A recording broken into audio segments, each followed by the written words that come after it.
kiyise aperi imparata kazonze abaturage mu karere ka Gatsibo ubwo aho ni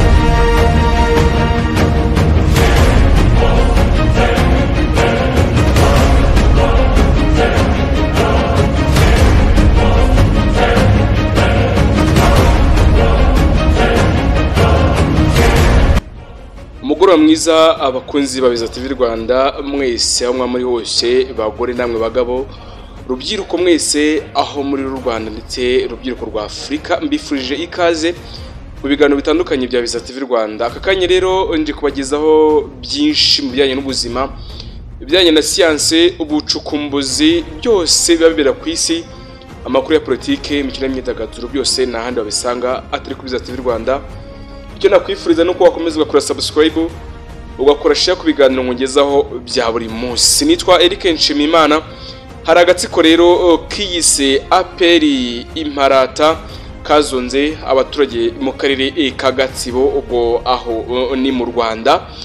Mu karere ka Gatsibo rero urabizi ko ari akarere kari mu ntara y'Iburasirazuba agahana imbibi n'akarere ka Nyagatare, akarere ka Kayonza ndetse n'akarere ka Gicumbi ubwo ni mu ntara y'Amajyaruguru. Aka karere kandi gakora ku bikorwa remezo bitandukanye, yaba ikigo cya gisirikare kirari ya Igabiro ndetse na parike y'Akagera muri rusange. Akarere ka Gatsibo rero hari agatsiko gakomeye cyane aho mu murenge wa Muhura akagari ka Mamfu haravuga ko agatsiko k'insoresore kiganjemo abakora ibikorwa by'ubucukuzi bw'amabuye y'agaciro mu buryo butemewe n'amategeko kiyise aperi imparata bazengereje abaturage babatega bakabakubita.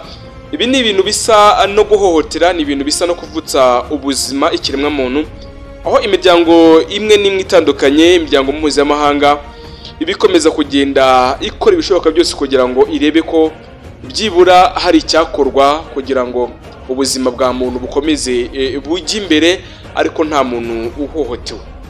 Nyimara kusoma iyi nkuru cyangwa se ntekereza kubagezaho iyi nkuru namaze iminsi ntekereza ibikorwa bimaze iminsi biranga abakozi bacukura amabuye y'agaciro. Ejo ni mu karere ka Burera mwumvishe abakozi batandukanye cyangwa se abasore bafashwe, bamwe bapfuye kubera abahirimweho n'ikirombe cy'amabuye y'agaciro. Abo bakozi batandukanye bamwe basanze bapfuye urupfu rubi kuko bacukura amabuye y'agaciro mu buryo butemewe n'amategeko, cyangwa se iyo tuvuze mu buryo butemewe n'amategeko ni igihe ujya gucukura amabuye y'agaciro ariko nta kintu kimwe cyagufasha mu bwirinzi, nta kintu na kimwe cyagufasha kugira ngo byibura y'amabuye y'agaciro gucukura uyacukure mu buryo buziguye. Ikindi akenshi ni uko twasanze ubu bikorwa birimo inyungu, birimo amafaranga menshi, ariko ugasanga uri kubikora nta kintu cyagufasha kugira ngo uyacukure. Twashanze kandi abayobozi cyangwa se abakomeye ba nyiri birombe usanga bahemba udufaranga twinica ntikize babakoze. Akaba ariyo mpamvu y'amasaha ageze babakozi baca inyuma abayobozi babo cyangwa se ba bosi babo bakajya gucukura amabuye y'agaciro mu buryo butemewe. Gusa ahanga mu karere ka Gatsibo ho biratandukanye, nuko iki gikorwa gisa naho kinateye n'ubwoba. Ni igikorwa rero usanga gikorwa n'abacukuzi b'amabuye y'agaciro muri ako karere ka Gatsibo, nabo bakabikora mu buryo bunyuranyije n'amategeko agenga ubucukuzi bw'amabuye y'agaciro mu Rwanda. Uwo kandi babonye wese bakamubwira cyangwa se bakibwira ko aje kubatangaho amakuru ajyanye n'ubucukuzi bw'amabuye y'agaciro bakora mu buryo butemewe, nk'uko twabitangarijwe n'umwe mu bahuye n'agatsiko k'isi aperi imparata, kakamugira nabi kakamukubita kugeza aho yararembye mu bitaro hariya mu karere ka Gatsibo. Ni cya gihe rero iyo umujura yibye ikintu agakora ikintu bakunzi ba Biza TV Rwanda, iyo amaze kugikora nuko aba yikeka kuko uwamubonye ashobora kuba yamutanga mu itangazamakuru cyangwa se mu buyobozi bwite bwa leta. Uwahoye rero n'akaga cyangwa se n'aka gatsiko witwa Sinayiga Jean de Dieu yabwiye umunyamakuru ibyamubayeho ku itariki ya 8 Ugushyingo mu 2024 yateze moto imugeza mu isantre ya Kalambi muri ako kagari ka Mamfu, abona abagabo baramwadukiriye batangira gukubita birangira bamugize intere cyane. Ngira ngo murabibona kuri iyo foto uko ameze, ntago ameze neza. Uyu rero yakomeje agira ati nge nageze muri ako gasantere nteze moto nk'isanzwe, nacyo nigeze mvuga gusa nagiye kubona numva baramfashe, batangira bambaza ngo nduwahe naho nerekeza cyangwa se aho ngiye, babwira ko nje mu gasantere ko Kakarambi, batangira banyuka inabi bambaza ikinzanye, nibwo batangiye kunkubita impande zose z'umubiri wanjye, badukira moto yanzanye barayimenagura kugeza ubwo nyirayo yirutse ansiga aho ngaho. Uyu mugabo rero Sindayigaya Jean de Dieu avuga ko agahinda yagize ari uko yakubiswe, abaturage bose birutse, nta muntu wo kumutabara n'umwe warura aho ngaho wenda ngavuge ngo nyamuneka mudutabare. Uyu mugabo rero Sindayigaya yakomeza agira ati bitewe nuko abaturage aho babazi ko ari abagome bose barirukanse kibuno mpamaguru, nsigara nkubitwa kugeza ubwo ngiye muri ikoma hafi yo gupfa.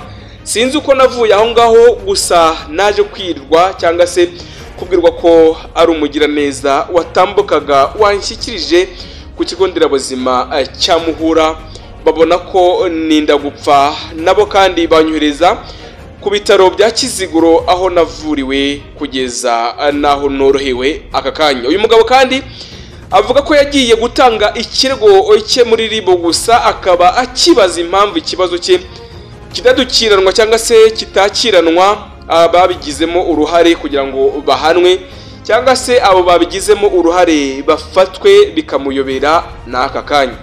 Agaruka kandi ku kuba akagari ka Mamfu gakorana bya hafi n'abacokozi, akaba abishinja ubuyobozi bwabo kwita cyangwa se bwakuba igitsiko gikomeye cyane, cyangwa se bakaba ari nk'icyitso cy'abo bacukuzi bamuye agaciro muri ubwo bucukuzi butemewe n'amategeko. Mu kiganiro kandi yagiranye n'umunyamakuru yumvikanye yikoma sitasiyo ya Ribu ya Muhura impamvu idata muri yombi abamugiriye urugomo, dore ko bakidedembya muri ako gace, agasaba ko kandi hashingirwa ku cyangombwa cya muganga yakuye mu bitaro cyangwa se aho yari arwariye byamwitayeho kugira ngo arebe ko yakira, bakanifasha kandi raporo yakuye mu kagari igaragaza ko yakorewe urugomo cyangwa se yahohotewe. Ku rubuga rero rwa X rwahoze ari twita ubuyobozi bw'akarere ka Gatsibo buhakana ubufatanye bw'akagari cyangwa se bw'ubuyobozi bw'akagari muri rusange mu bucukuzi bw'amabuye y'agaciro, ahubwo bukizeza uwo muturage ko yabwegera agahabwa ubutabera muri rusange kugira ngo arebe ko yafashwe. Urumva ko niba ubuyobozi bwite bw'akagari nta kintu bukora kugira ngo uwarenganye abone ubutabera, uwahohotewe arenganurwe, urumva ko ari bya bintu bishobora kuba byakura n'ubundi wa muntu akoze icyaha kugira ngo akomeze yidedembye. Niba yakubise uyu muntu uyu munsi, banyarwandakazi, niba yakubise umwana cyangwa yakubise umugabo cyangwa se yahoteye umugore ab'igitsina gore, ukamwihorera ntumutanga umuyobozi ngahanwe, n'ubundi ejo azabikora. Nta mpamvu rero utavuga ko ubuyobozi wenda butandukanye bw'aka kagari bwabigizemo uruhare. Ni inkuru rero iri ku kinyamakuru akabwiza.com, ushobora kugenda ukayisoma kugira ngo urebe ibyo uyu mugabo yagiye atangaza. Mu kiganiro rero umuvugizi wa polisi y'u Rwanda ISP Rutikanga Jean Bosco aherutse kugirana n'abanyamakuru bakorera mu ntara y'Iburengerazuba, yavuze ko polisi itazihanganira umuntu uwo ari we wese ushaka guhungabanya ituze ry'abanyarwanda muri rusange, bityo ko avuga polisi y'u Rwanda irajwe inshinga n'umutekano n'ituze ry'abanyarwanda, bityo kandi ko abarajya bafatirwa muri ibyo bikorwa bivuze ko cyangwa se bihonyora umutekano w'abanyarwanda bagomba kujya bahanwa. Ni ibintu rero bikomeje kuba byatera urujijo, ariko reka twizere ko ubutabera buraza gukorwa neza kandi bikaza gukorwa buri wese akaba yahanwa.